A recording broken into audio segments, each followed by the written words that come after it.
Hello दोस्तों, कैसे हैं आप सब। उम्मीद करता हूँ कि आप सब अच्छे होंगे। तो चलिए आज हम वर्णमाला में अल्प प्राण और महाप्राण पढ़ेंगे और उन्हें अच्छी तरीके से समझेंगे। और आज की वीडियो में हम वर्णमाला को समाप्त कर लेंगे। चलिए स्टार्ट करते हैं।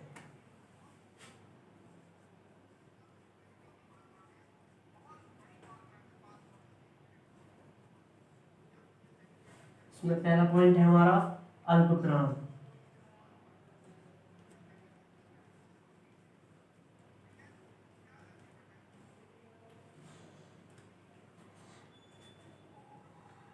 हर वर्ग का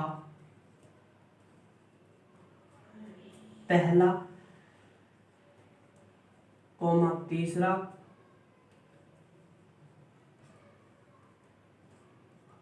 कोमा पांचवा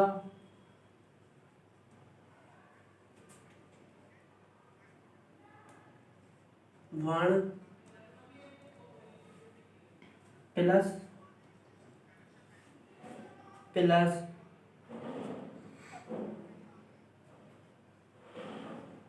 अंत्यस्थ व्यंजन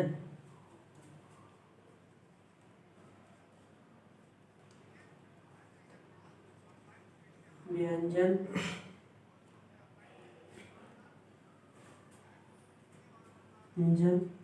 अल्प प्राण होते हैं। इनकी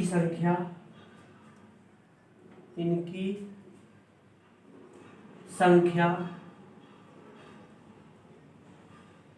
19 होती है। तो देखिए, ये हो गई हमारी अल्प प्राण की परिभाषा कि हर वर्ग का पहला कोमा तीसरा कोमा पांचवा वर्ण प्लस अंत्यस्थ व्यंजन हमारे अल्प प्राण होते हैं और इसकी संख्या कितनी होती है? 19 होती है। चलिए इन्हें समझेंगे आप। जैसे हमारा क वर्ग है,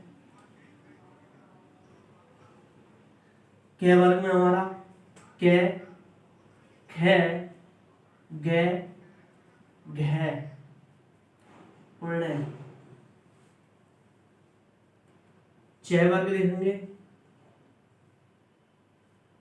च, कोमा छ, कोमा ज, कोमा झ, कोमा उ। ट वर्ग देखेंगे, ट, कोमा ठ, कोमा ड, कोमा ढ,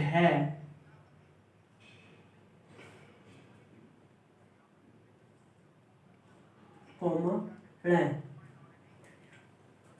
त वर्ग देखेंगे,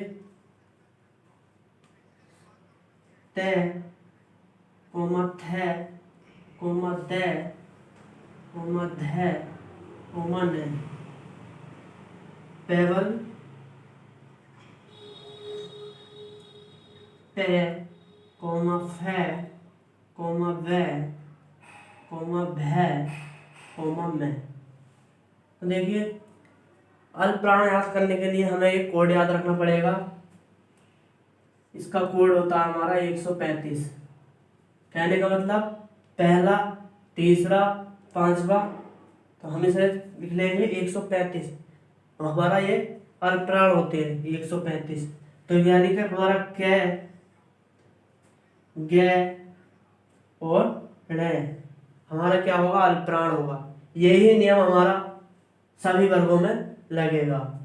जैसे हमारा हो जाएगा च, ज, उ, इधर ट, ड, ण हो जाएगा, इधर त, द, न, प हो जाएगा, भ हो जाएगा और म हो जाएगा। इसमें प्लस हमारे अंत्यस्थ व्यंजन आ जाएंगे, य, र, ल, व। आपको समझ में आ गया होगा अच्छी तरीके से अल्प प्राण। नेक्स्ट पॉइंट देखते हैं हम महाप्राण।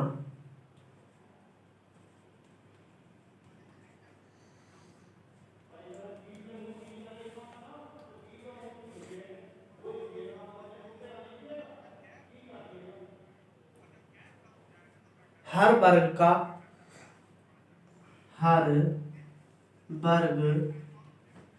का दूसरा कॉमा चौथा प्लस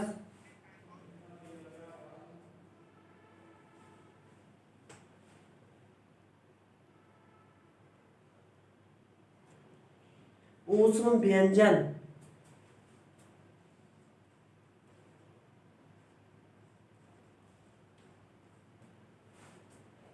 व्यंजन महाप्राण कहलाते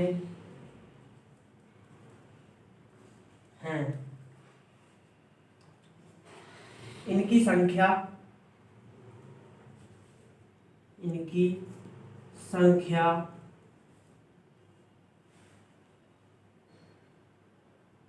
15 होती है। इन्हें याद करने के लिए इनका कोड लिख लेंगे। कोड है इनका 24। अब यही इसमें वर्ग लिखेंगे हम। क ख ग घ ण च छ ज झ उ ट ठ ड ढ ण त थ द ध न।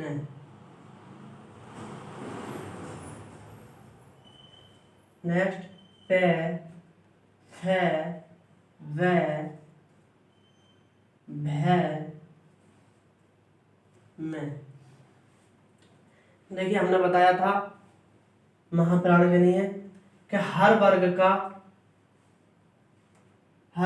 का दूसरा चौथा प्लस ऊष्म व्यंजन हमारे क्या होते हैं, महाप्राण कहलाते हैं। तो हमारा इसका कोड क्या था 24। इस कोड के अकॉर्डिंग हम लगाएंगे तो हमारा दूसरा ख होगा और चौथा क्या होगा, घ होगा। हमारे ये क्या होंगे, महाप्राण होंगे। ऐसे ही इसमें छ ले लेंगे, झ ले लेंगे, ट ले लेंगे, ढ ले लेंगे, ये ढ ले लेंगे, फ ले लेंगे और वह ले लेंगे। प्लस कर देंगे हम इसमें। हमारे ऊष्म व्यंजन कौन से होते हैं, स है,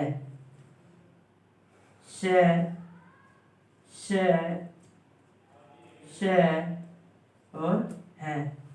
ये हो गया हमारा महाप्राण। आपको अच्छी तरीके से समझ में आ गया होगा।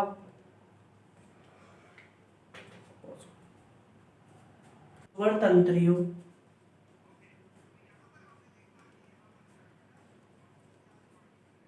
कंपन के आधार पर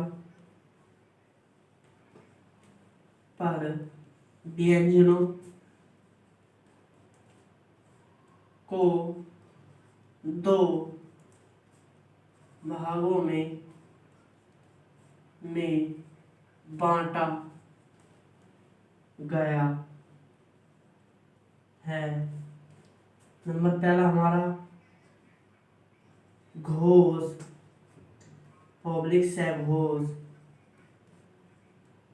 नंबर 2 अघोष। इसमें पहले देखेंगे घोष पब्लिक सघोष। घोष पब्लिक सघोष।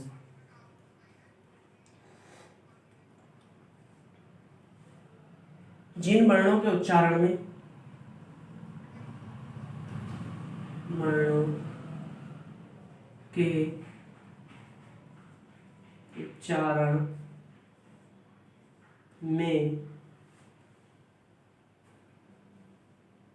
आपस में स्वर तंत्रियां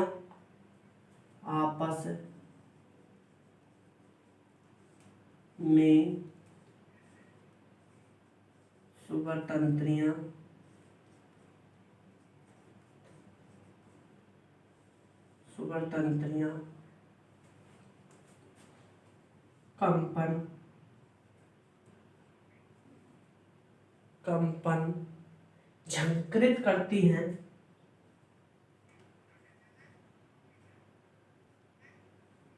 झंकृत करती हैं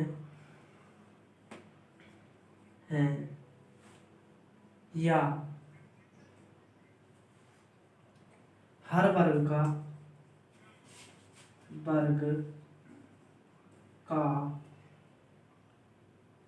तीसरा कोमा चौथा कोमा पांचवा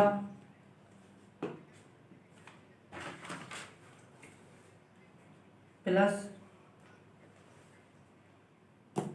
सभी स्वर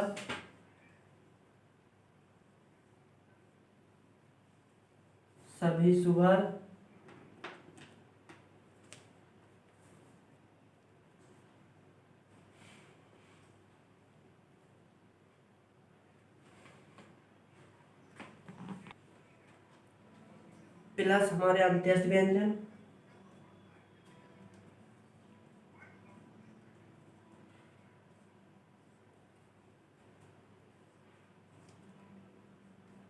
अंत्यस्थ व्यंजन प्लस काकलीय व्यंजन, काकलीय व्यंजन हमारे सघोष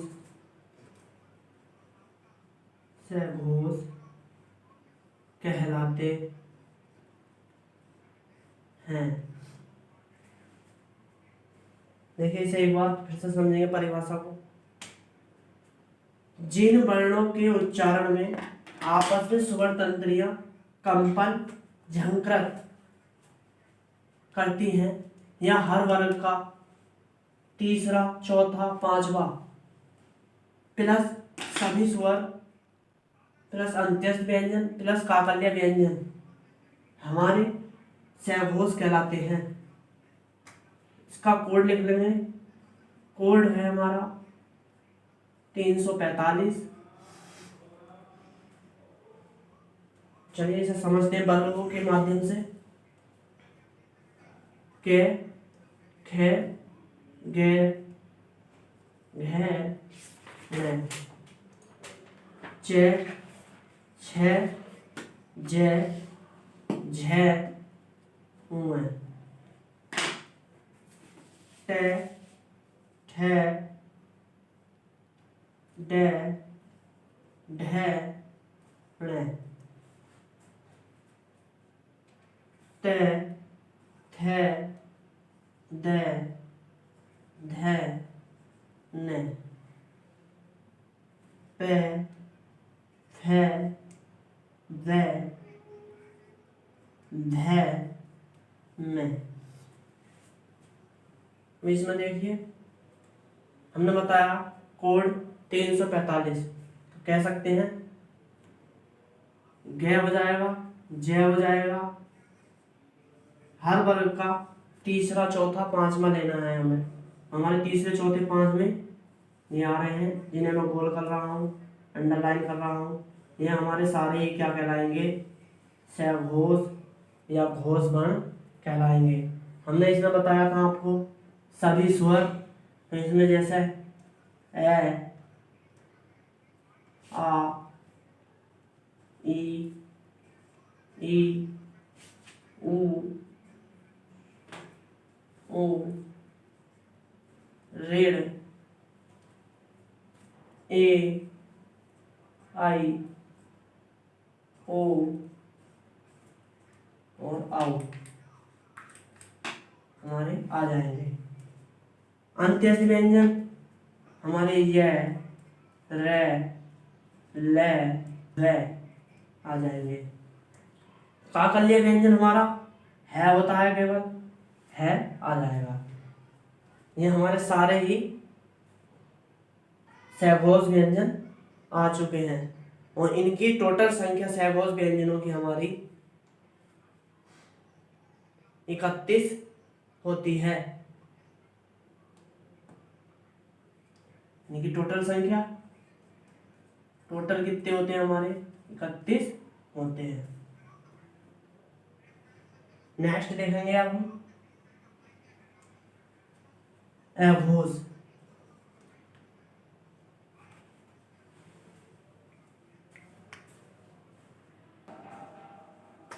नेक्स्ट है हमारा एवोज।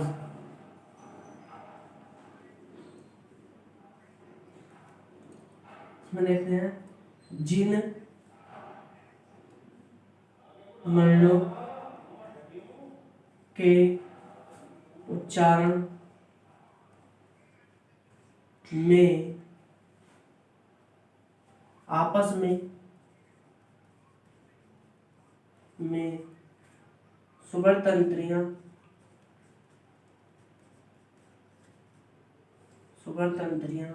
झंकृत नहीं होती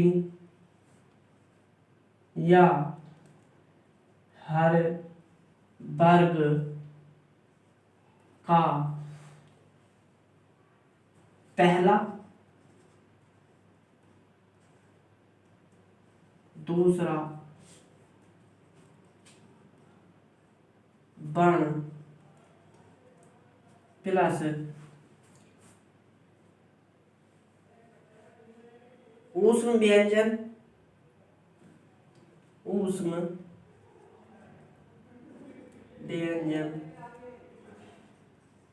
व्यंजन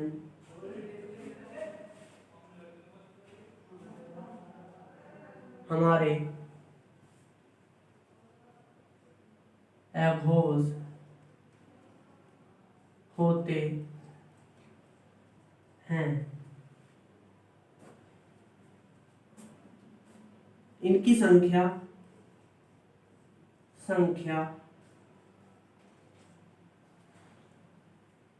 13 होती है।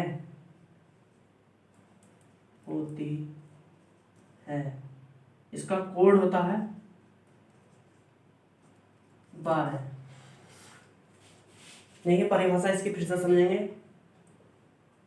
जिन वर्णों के उच्चारण में आपस में, यानी कि हम जिन वर्णों को बोलते हैं उन्हें बोलते समय हमारी स्वर तंत्रियां जो होती हैं वह झंकृत नहीं हो, या कह सकते हैं हर वर्ग का पहला दूसरा वर्ण प्लस हमारे ऊष्म व्यंजन एवोज वर्ण कहलाते हैं। इन एवोज वर्णों की संख्या जो होती है हमारी 13 होती है और इनका कोड क्या होता है 12 होता है। देखिए वर्गों के माध्यम से समझते हैं इन्हें। जैसे न के खे, कै वर्ग में हम ये 2 उठा लेंगे, चे वर्ग में ले लेंगे चे छे, टे वर्ग में ले लेंगे टे ठे, ते वर्ग में ले लेंगे ते थे, पे वर्ग में ले लेंगे पे फे। हमारे पांचों वर्गों के शुरू के 2 आ गए हमारे, यानी कि कोड हमारा 12 है। तो के वर्ग में हमारे 12 पे पहले पे के आ जाएगा और दूसरे पे खे आ जाएगा। छह वर्ग में पहले पे के चे आ जाएगा, दूसरे पे छह आ जाएगा। ऐसे ही हम सारे ही वर्गों के पहले दूसरे उठाएंगे और हमारे क्या कहलाएंगे, ये एवोज वर्ण कहलाएंगे। हमने बताया आपको कि इसमें ऊष्म व्यंजन और होते हैं, तो प्लस इसमें हम ऊष्म व्यंजन लिख देंगे से और है। ये हमारे क्या होगा, सभी हमारे हो गए एवोज वर्ण। तो उम्मीद करता हूँ कि आप सबको अच्छी तरीके से समझ में आ गए होंगे हमारे आज के टॉपिक अल्प प्राण, महाप्राण, एवोज और सेवोज। नेक्स्ट देखते हैं अब हम अर्धस्वर। नेक्स्ट टॉपिक डालेंगे अर्धस्वर। तो हमारे अर्धस्वर जो होते हैं केवल 2 ही होते हैं, यह और वह। नेक्स्ट टॉपिक डालेंगे लुंठित व्यंजन। लुंठित व्यंजन में लिखेंगे अब हम जिनके उच्चारण में जीभ तालु से लुढ़क कर, जिनके उच्चारण में जीभ तालु से लुढ़क कर स्पर्श करे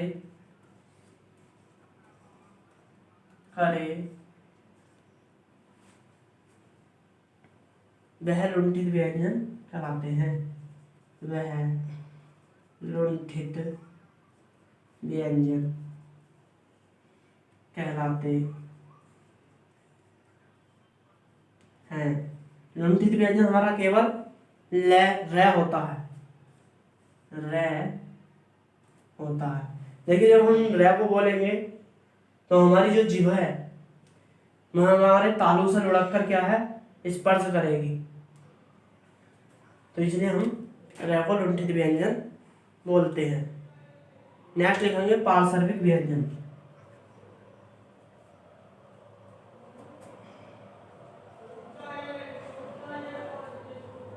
पार्श्विक व्यंजन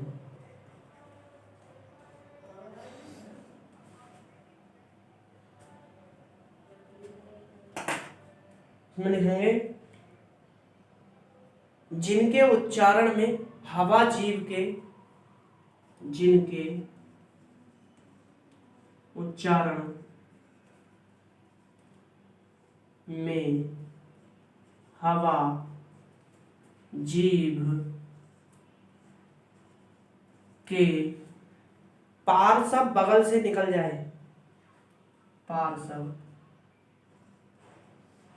बगल से निकल जाए,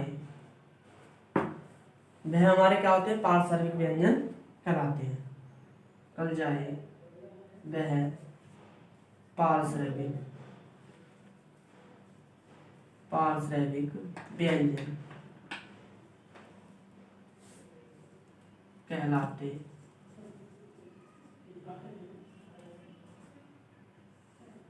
हैं। पार्श्विक व्यंजन हमारा केवल ल होता है।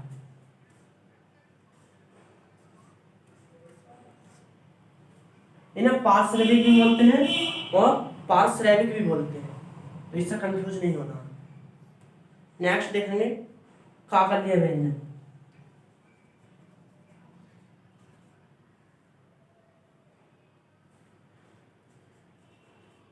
काकल्य व्यंजन हमारा केवल एक है होता है। दंतमूल,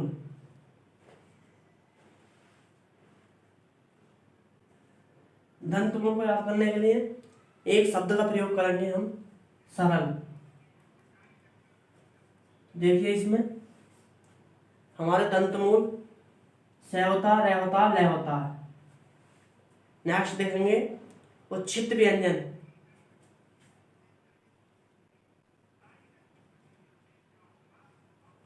उच्छिष्ट व्यंजन, द्विगुण व्यंजन,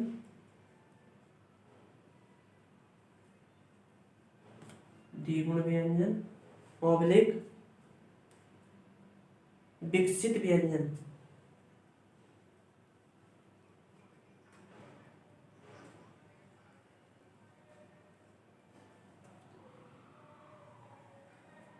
देखिए इन्हें उच्छिष्ट व्यंजन, द्विगुण व्यंजन, विकसित व्यंजन, ये सारे ही एक है परंतु इनके नाम अलग अलग है।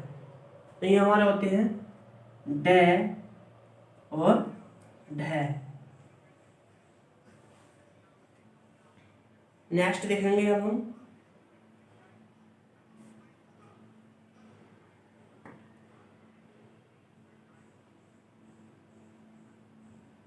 विदेशी,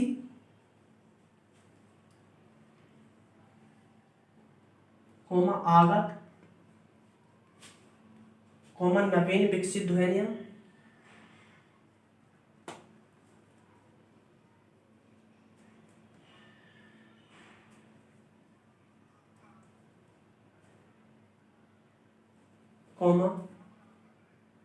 तल बिंदु वाले वर्ण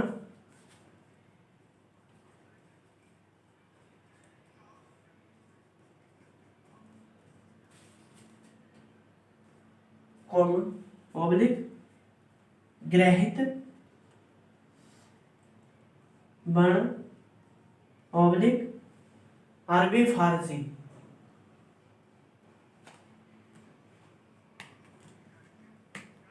अरबी फारसी ये हमारे कौन कौन से होते हैं देखते हैं। ए के खे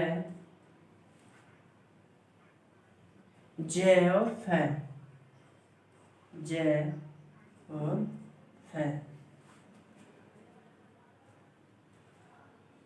अब प्रयोग जो होता है केवल अब प्रयोग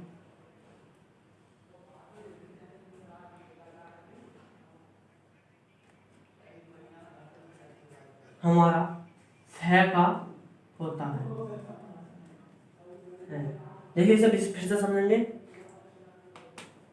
विदेशी ऑब्लिक आगत ऑब्लिक नवीन विकसित ध्वनियां ऑब्लिक तलबिंदु वाले वर्ण ऑब्लिक ग्रहित वर्ण ऑब्लिक अरबी फारसी। अरबी फारसी से आप सभी जानते होंगे, सभी परिचित होंगे इससे। ये हमारे कौन से होते हैं जिनके नीचे हम नुक्ता लगा देते हैं। जो नुक्ता लगा देते हैं वो वर्ण हमारे क्या होते हैं अरबी फारसी वाले वर्ण होते हैं।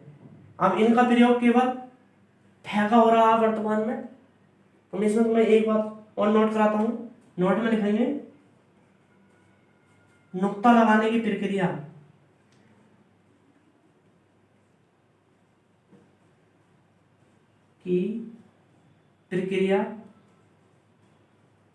प्रक्रिया काशी के राजा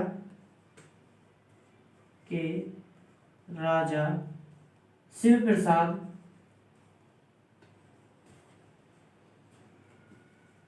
प्रसाद सितारे हिंद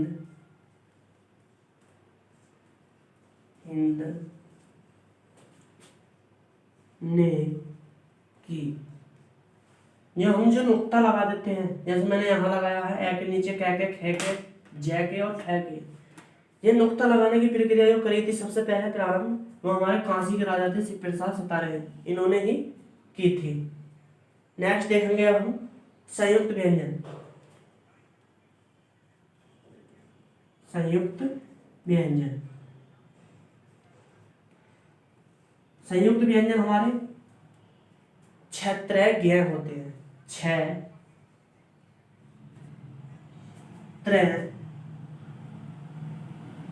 ज्ञ और श्रेय ये हमारे क्या होते हैं संयुक्त व्यंजन होते हैं। अब ये हमारा छह किन वर्णों के योग से बनता है तो देखेंगे हमारा ये बनता हमारा के और से। यह छह का क्रम किसके बाद आता है तो हमारा के बाद आता है। जैसे हमारा त्रय जो बनता है ये बनता हमारा तय प्लस रे। त्रय का क्रम किसके बाद आता है तय के बाद आता है। ज्ञ जो बनता हमारा ये बनता हमारा जय प्लस वह से मिलकर हमारा ज्ञ बनता है। ज्ञ का क्रम किसके बाद है जय के बाद। ऐसे ही हमारा श्रेय है तो हमारा श्रेय जो आता है ये बनता हमारा से प्लस रे से। इसमें हम से लिख देंगे प्लस रे लिख देंगे और इस श्रेय का क्रम किसके बाद है रे के बाद है। आई होप कि आपको वर्णमाला अच्छी तरह समझ में आई होगी। तो आज हमारा वर्णमाला का टॉपिक समाप्त हो गया है। कल से हम वर्तनी पढ़ेंगे और वर्तनी भी एक ही दिन में पूरी कंप्लीट कर लेंगे। इसमें मैं आपको कुछ शब्द लिखवाऊंगा वर्तनी के शुद्ध और अशुद्ध। फिर नेक्स्ट टॉपिक पे चलेंगे हम।